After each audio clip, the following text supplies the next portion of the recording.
Welcome back to the Broken Hoops Dreams podcast. From layups to layouts, former player, forever fan, your number one hoops connection. I am your host, Daulton Brown. Let's get straight into it. Today's episode is going to be super fun. I'm going to start out by explaining the in-season tournament to you guys, giving you my predictions, and then towards the end, I'm going to give you guys a little AMA, a little Ask Me Anything. I put questions on my Snap and my Instagram, and I actually got some really good questions, so I'm excited to answer those live for y'all. I had a few people actually hit me up and say, yo, you should do something on the in-season tournament because I don't even know what it is. So why waste any time? Let's get straight into it. So for the first time in NBA history, it's going to be an in-season tournament. And I know what you're probably thinking, oh my God, the last thing we need is more games. But there's a trick. So the in-season tournament is split into 3 different groups for each conference. West has ABC, East has ABC. And these teams are going to play each other one time over the course of a month until each team has completed 4 games. And after the 4 games, they're going to take the top records from each of these groups, automatically get a bid to the single elimination playoffs. However, there's going to be one wild card from each conference as well that makes it.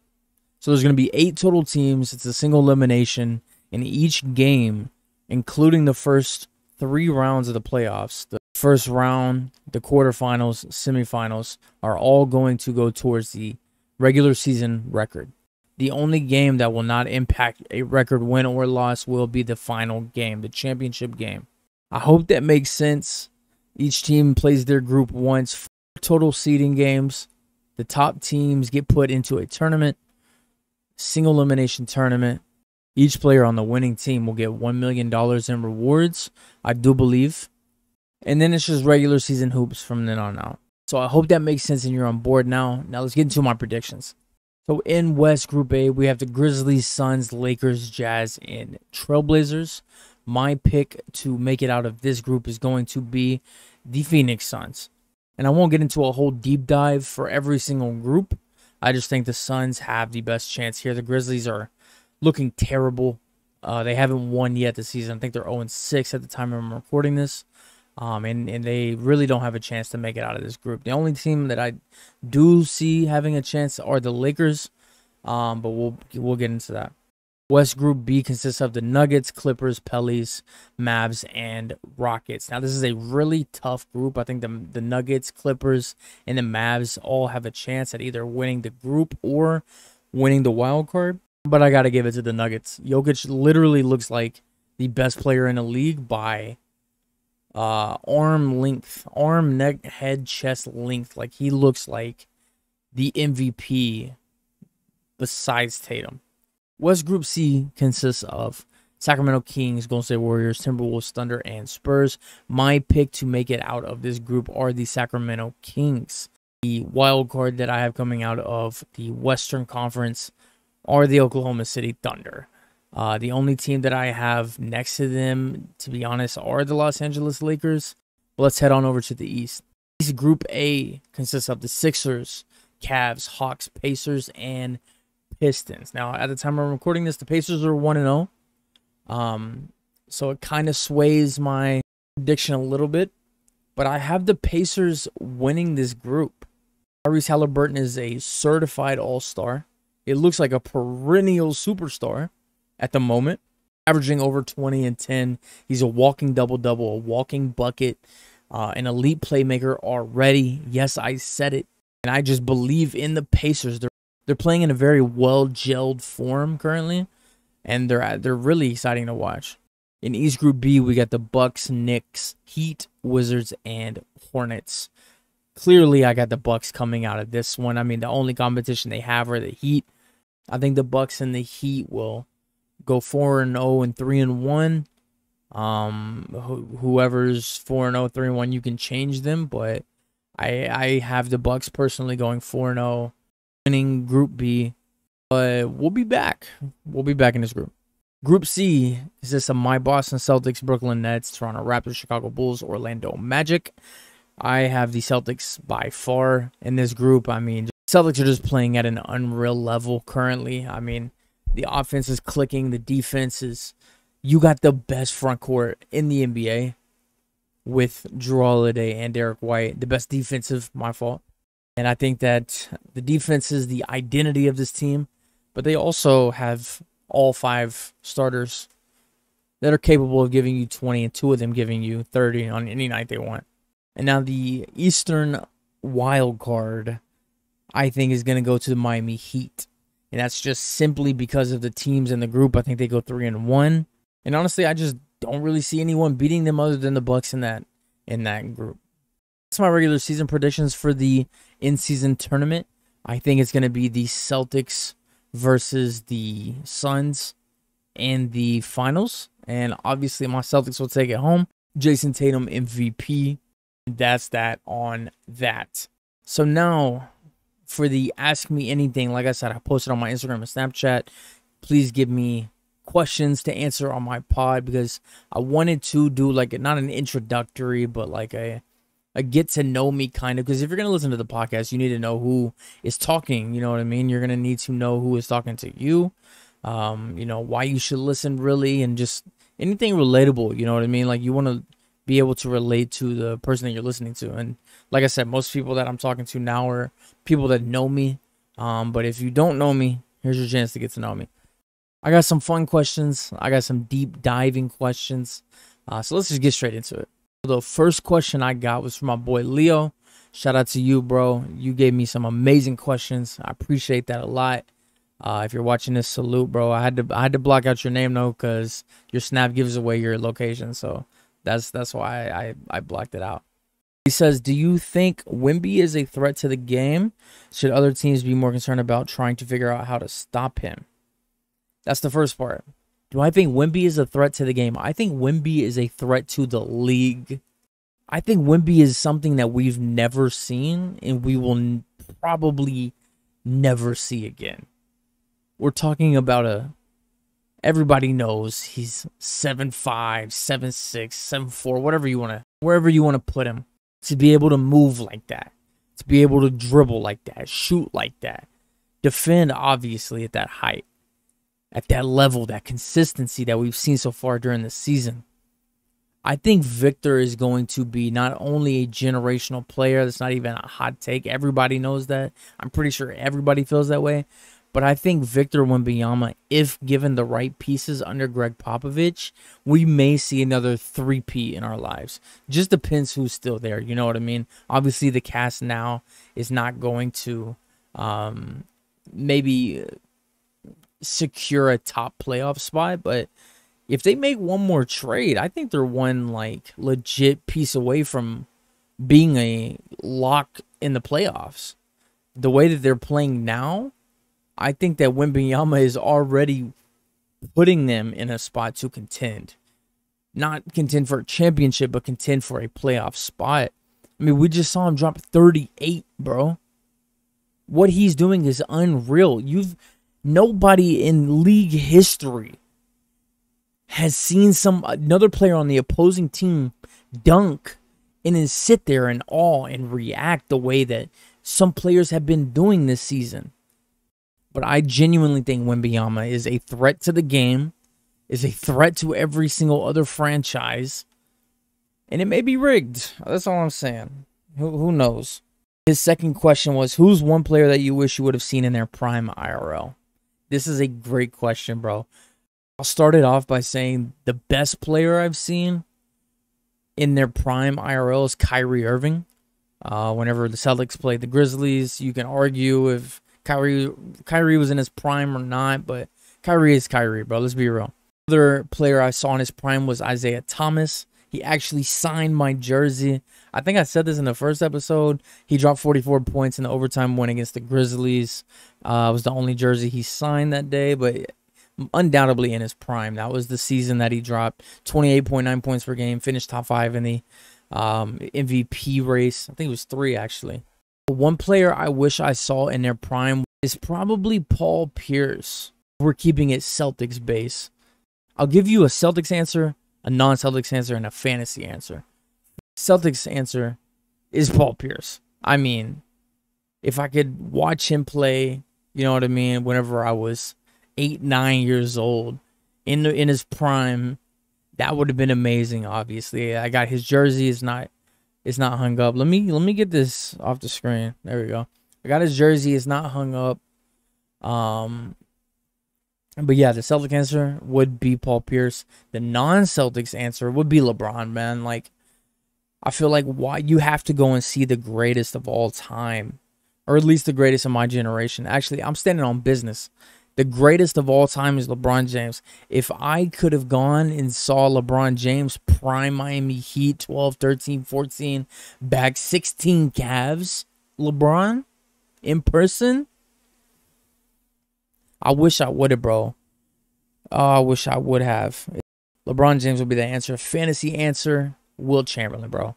Wilt Chamberlain, I will die on the Wilt Chamberlain hill every day of the week. I think he is a top 10 player in the league, and I think people use the plumber, whatever the argument is about he's playing plumbers.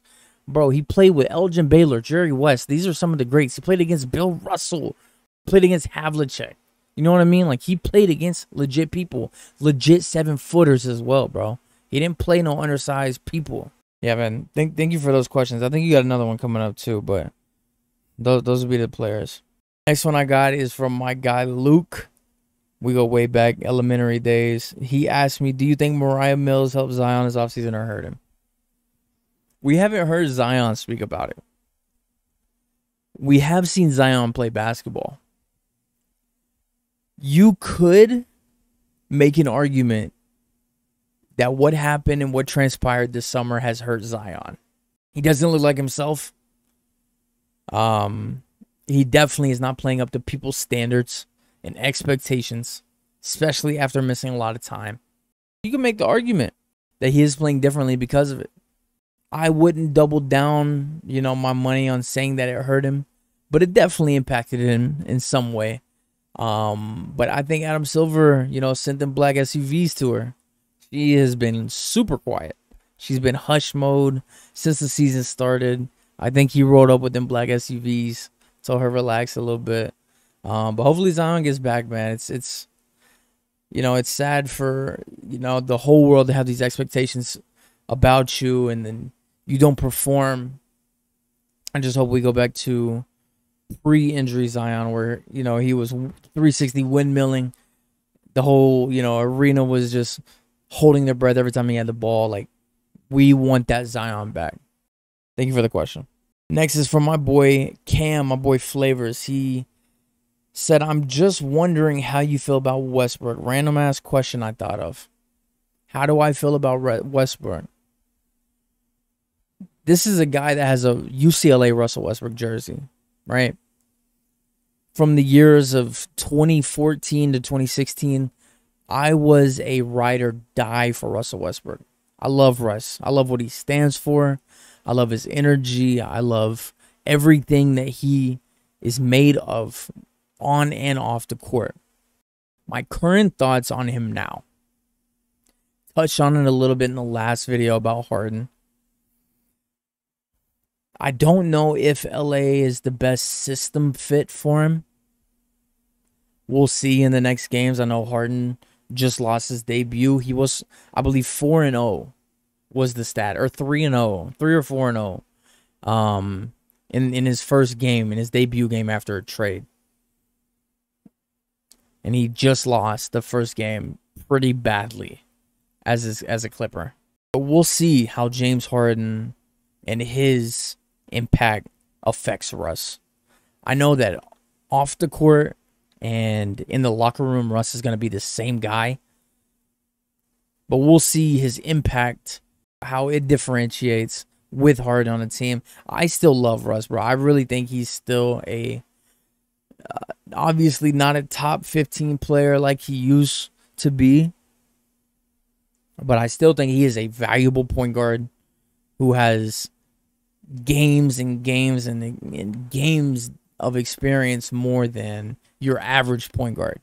I just don't think he's that 30, 10, and 10 guy anymore, which is sad, yes, but he's getting older. And we all know athleticism is one of the first things to go. I'm not saying he's less athletic. I'm just saying it's a lot harder to get up night in, night out. You know what I mean? Every single night. But His energy will never change. His character will never change. His charisma, and just the icon that he is, especially in the locker room, bro. No teammate of Russell Westbrook has spoken ill of him and will never. And I think we should listen to that rather than the media trying to influence and really poison his character. Appreciate the question. So this one doesn't really pertain to basketball, but it is a good segue or a little self-promo. Dream Music collab. Yes, I make music. Click the link in the bio, listen to it, whatever. Go to the YouTube channel. Go to listen, go listen to the singles or the albums that I put out, whatever. Dream Music collab, Party Next Door. Not a basketball question, but I do appreciate it. Thanks for the opportunity for the self-promo, Ross. Appreciate you. He also makes music too. Got a couple songs with him. Got some coming too. Go check him out. Joss Vacant. So these next couple questions are some deep cut questions. Little get to know me more before we switch over to Instagram questions. So we're going back to Leo. And he asks, correct me if I'm wrong, but your dad had a heavy influence on you with basketball and Boston Celtics. You mentioned before that you guys have gone to Celtic games together. Looking back now, what game or game moment, game tradition, if you did any, means the most to you and why? So yeah, me and my pops went to all but one Celtics Grizzlies game that I've ever been to. Actually, no, it was two. I went with my ex, and I went with my brother Bonza. Shout out Bonza. So all but two games with my pops. My pops passed in 2016, and 3 days after he passed, I had tickets to go with him to the Celtics game. Obviously, I had an open ticket. My brother came with me, Bonza. Appreciate that. We had the time of our lives. He has a video of Al Horford signing my jersey. It's pretty cool. But the first 4 or 5 games that we went to, they were all, one trip down and back. Memphis wasn't that far away from Little Rock, which is where I grew up. But a favorite moment besides just actually going and spending time with, like real valuable time, watching my favorite team with my favorite person, like my dad. My dad was my best friend, like my other half, bro. Like that, he was my rock. So to spend valuable quality time, just me and him at the highest level that I can think of, doing something that I love. And my dad was the type of person he didn't really care what was going on. He didn't care, about doing anything. He was more of like, whatever you want to do, I get joy out of that. You know what I mean? So we could have been at the house watching the game. And it gave him still the same amount of joy just spending time with me and seeing me happy. But being at the game obviously amplified that by however much. And it was just a really good experience every single time we went. But there was one moment I'll never forget. I'm wearing a Rondo jersey. I gave my pops my Jeff Green jersey. The first game we ever went to. We sat lower bowl, kind of like at the corner of the court, like 4 or 5 rows up. Great seats. Celtics lose the game. John Lure ends up putting up, I think, 16 points. I think like 12 or 10 in the fourth. We lose my very first game. But before we lost, we were making a comeback. And somebody shot a 3. I don't remember who shot it. Maybe Avery Bradley. And I stand up and I throw up the 3. Like I stand up, throw up the 3, miss it. And some drunk dude behind me yells at me and he says, "Sit down, Rondo." Because I had a Rondo jersey on. My dad, bro. My dad had borderline anger issues, bro. Like, he went from 0 to 100 real quick, bro. He turned around so fast and he said, "You sit down, punk ass, or I'll beat your ass." Bro. Bro, he turned up from 0 to 100 so fast. And I turned to him and I was like, "Look, it's okay, it's okay." But then this dude kept chirping, bro. He was drunk, man. What do you expect? He kept chirping. This is the first time I ever really cussed in front of my dad. I forget how old I was, like maybe 14 or 15. And I turn around and I said, "You sit down, pussy." And there was a lady behind me that said, "Whoa, whoa, whoa." Which kind of pissed me off at the time, bro. Like, you're not going to tell me, you're not going to yell at me to sit down and not expect me and my, you know what I'm saying, me and my people to retaliate, bro. That's just not, like, who me and my pops were. You know what I mean? Or that's not how I am. That's not how he was. You know what I mean? Like, shit like that doesn't fly. And I know I said I was trying to keep this profanity down to low, but come on, bro. Like, I'm just being my natural self. But anyway, I said, "Sit down, pussy." And my dad kind of looks at me, but he's still pissed. And he's like shaking. Like, my dad's face is red. He's just staring at him. Like he wants to beat his ass. And the game was almost over too. It was like maybe 2 minutes left in the game. And he was like, "Meet me outside. Meet me outside." Bro, they left so fast. Bro, like, my dad's energy was like damn near demonic, bro. He was so pissed. You know, we weren't drinking or nothing like that. I was underage. My dad been sober 8 years. You know what I mean? Like, we weren't drinking none of that. They were drunk, but my dad was so pissed, man. That's a memory in my head. Like, me and my dad really, you know, like, that was the first opportunity that I really saw him ride for me like that. You know what I mean? Like, I never put myself in a situation like near him, like, or nothing ever happened with him there to like make him, you know, turn up like that. But that did, and my dad rode for me, you know, just as I would expect him to. And yeah, no, they tucked their tails and ran, bro. And that's just something that we laughed at. You know, after he calmed down, I drove home because he was so pissed. He was like, "I can't even think straight." But yeah, that will never leave my memory bank ever. And that's just something that like I look back on, like, that was like, that's a real connection that me and him had. Like, I know a lot of people, you know, would like say their dad would ride for him and stuff like that, but just like the energy I felt, like, he's my guardian angel now, but when he was here on earth, he was my protector, bro. And I will always love and appreciate him for that. Thank you for the question, bro.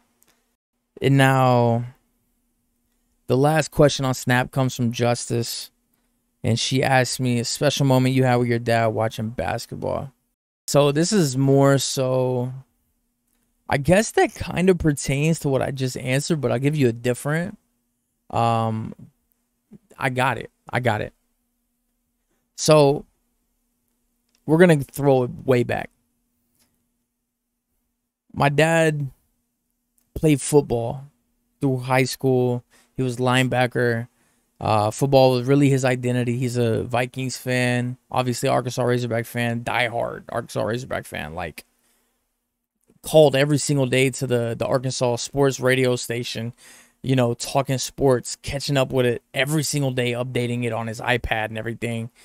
He loved football, bro. Like, love football. I wanted to play football. You know, this is my first sport, second grade. I wanted to play football for the Arkansas Twisters. I went to the, you know, like the signups and everything, got my helmet size, pad size, jersey size, everything. And my mom says no. My mom says, "You're not playing football." Which at the time I was kind of pissed. You know what I mean? I'm like, why can't I play football? But looking back on it, she made a decision that changed my life tenfold. Like, I don't know where I would be without basketball. And it sounds corny. You can say it's corny, but basketball really has always been there for me. And a special moment I had with my dad, after my mom told me no, I signed up for rec league in Sherwood. That's you know, I spent time in Little Rock, North Little Rock, Jacksonville, Sherwood. It's kind of like the big four in Central Arkansas. I played for a little league in Sherwood, bro. And my very first game, bro, like, this is how, like, every time I tell the story, I get chills because this is something that is so deeply rooted in me and, like, is really the epitome of why I love basketball so much. We didn't play full court. I was in second grade. I was 8 years old. We didn't play full court. So they cut the court in half, and they had 2 full courts, but they were just, you know, the width of the court rather than length. You know, we're second graders, bro. We can't even barely hit the rim. You know what I mean? So we're just chucking stuff up, bro. It's very last seconds in the game. I don't remember how many seconds, but it's very last seconds of the game. We're tied 8-8. right? We have the ball. My very first officiated basketball game ever, bro. I'm not making this up. On everything I love, everything I live for. However many seconds left, I pull that thing. Last second, I swear to God, I shoot it. Time expires. I drain the shot. There were no three-pointers. 10-8 was the final score. I ran into the stands, start bawling, and my dad grabs me. And that is the best memory of basketball I have. That's the best memory that, I actually have chills right now. I have chills right now, bro. Like, that moment solidified basketball for the rest of my life, bro. Like, that was the seed that spread into thick roots into a tall tree. You know what I mean? Like, that is the moment. I was balling, bro. Like, my first basketball game ever, I hit a deep shot, like, to win the game 10-8 as time expired. That is the stuff that you only dream of, bro. Like, I was 8 years old, bro. I knew no better. I start balling, run to the stands, literally run to the stands. I'm balling. My dad picks me up. Like, I could cry right now. Like, that is the best moment of basketball I've ever had, bro. And from then on, my dad would always come to the games. He carried a little journal. He took track of my stats, bro. Every single game that I played besides one, he missed because he couldn't make it in time because of a work situation. The one game was my career high in middle school. I put up 14 points and I hit 4 threes. I hit a 4-point play. 13 points.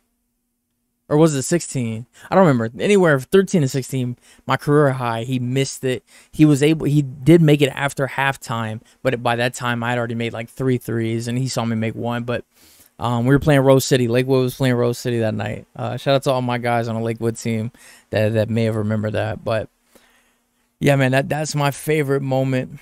Just really, like, so deep down, like, truly rooted with basketball and memories of my pops, man. So that's the greatest, most special moment. Thank you for asking that, bro. Like, I appreciate that a lot. So there's actually one more question that I forgot to answer. My bad, Jonathan. But he asked me, what's your biggest basketball hot take? Who is the most underrated player? What is a player who never lived up to their potential due to injury, illness, drug abuse, etc.? I completely forgot. I answered this in my head, but I never answered it on camera. So my bad about that. I'll make it a little bit quick. The biggest basketball hot take that I have is Celtics are gonna win they're gonna win the Triple Crown. They're gonna win MVP, in-season tournament, and the NBA championship. They're gonna win a little Triple Crown this season. The most underrated player that I have right now is probably Tyrese Halliburton. I showed him some love in the beginning of this podcast, but I'm gonna say him. Low key, Jalen Brunson. I don't know. I feel like Julius Randle is having like a historically terrible season, like one of the worst ever since 1959, shooting wise. And Jalen Brunson is one of the only reasons why they have any wins. So maybe Jalen Brunson, but definitely Tyrese Halliburton. He's, like I said earlier, he is going to be an all-star this season, and he may actually be one of them ones. What is a player who never lived up to their potential due to injury, illness, drug abuse, etc.? Obviously, you can go with Derrick Rose. If you're a little bit older, you can go Lynn Bias. If you want to go the drug abuse route, RIP Lynn Bias.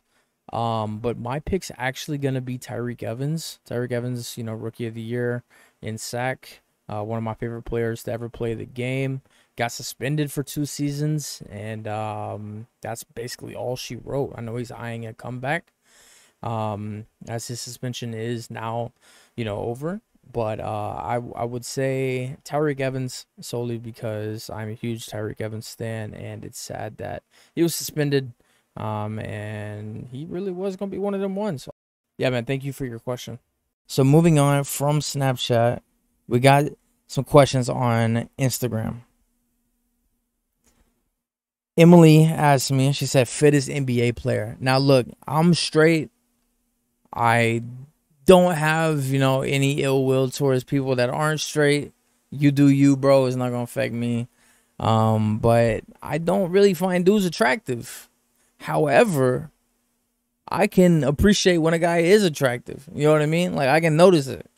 Jason Tatum is probably the most fit player in the league. I'm not going to lie. I'm not going to get any deeper into it. But Jordan Clarkson also got it. Anyway, my boy Malik. Y'all go check out Malik's Instagram, Malik.Rashad. He makes his own clothing. He sews his own clothing from scratch. You know, he just has fabric, sews it all together, bro. Makes it his own. He just dropped a new collection. If you're too late now, go get it the next time. Malik Rashad, free promo. Ask me, he's only 19, Tatum or Luka Magic? Look, bro, you can't ask me, a Tatum question, bro. Clearly, I'm going Tatum. I really think Tatum's the MVP of the year so far. He's only going to get better. He literally looks generational, bro. Like, I don't want to glaze too much, and I even hate the fact that I even mentioned the word glaze because I'm all about giving people their roses and shit. And we really have to stop that culture, bro. Like, if I'm giving somebody props, I'm not glazing, bro. It's appreciating greatness. But anyway, Tatum, I'm taking Tatum. He's only 19. He's probably gonna win MVP. If not, he's gonna win Finals MVP this year, bro. So I'm going with him versus the stat pattern. Luka is crazy though, bro. Probably also won't see somebody like that for a really long time. No disrespect to Luka Magic. My boy Price asked me how and why you became a Celtic. First game I ever consciously remember watching was the 2004 Finals between the Pistons and the Lakers. Pistons win it. I'm a really big Tayshaun Prince, Rip Hamilton fan. Rip Hamilton is one of the reasons why I fell in love with basketball so much. And that Pistons team won that year. And I told myself I had to choose a team. At that very young age, I told myself I can't root for the team that just won it all. My favorite color is green. So I told myself, look, I'm going to be a fan of the Boston Celtics. 2005 season. You know, we don't do the best whenever I'm first a fan. Clearly, I'm not the most diehard. I'm not watching every single game like I have multiple seasons, you know what I mean, now. And when 2008 came around, won the championship and everything, I was happy. I was like, yeah, my favorite team just won a championship. But it wasn't until, I'd say 2010 was whenever I truly became obsessed. And, you know, many seasons now, I've watched a full 82 game season over 5 times, you know, in my life. And I don't know, man, it's like I became a Celtic because my favorite color was green, but I didn't truly become a Celtic until like 2009, 2010, whenever I would sit down and watch majority of the games in a season and, you know, feel emotional whenever we would like go through hardships. Whenever IT, you know, dropped 50 after his sister died, cried there. You know what I mean? Whenever we traded Jeff Green, bro, my heart was broken. Whenever we traded Rajon Rondo, heartbroken. I cried when we traded KG and P. You know what I mean? Like, it just, I don't know. That question is kind of fluid, but I appreciate it. So there's the how and why. My boy G-Man asked me, how did you feel when the Celtics didn't make it to the finals? I assume last year. Who was to blame? There's a tweet on my Twitter that says, if Joe Mazzulla is the coach for the Celtics next year, I will not watch a game. And that was true for the time. Because Joe Mazzulla was unproven. He was thrown into the fire. And I truly felt that way. So it's easy to throw the blame on him a little bit. But you got to look at the way players performed. I know Jason Tatum saved us in Game 6 against the Heat after a disaster class.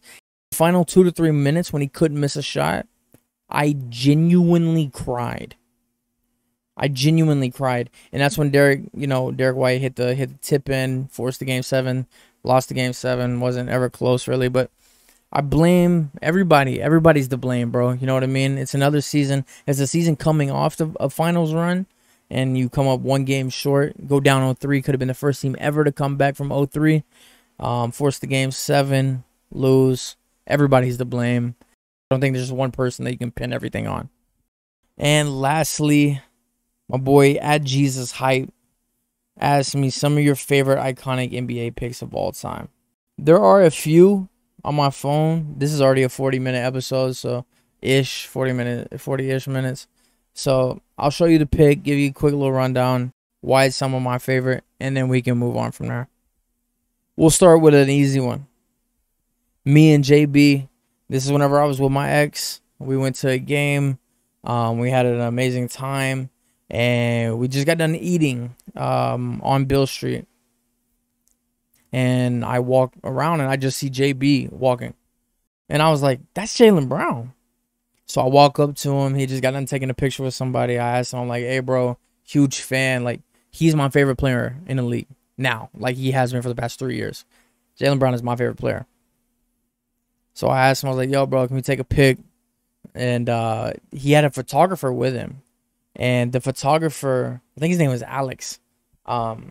He pointed out, this is the first year that we had the black statement jerseys. And he pointed out, he's like, hey, he got the new jersey.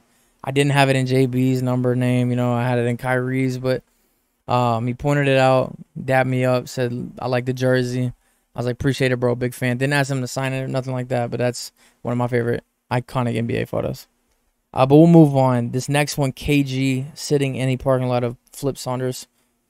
After Flip passed, this is KG just sitting down in the parking spot.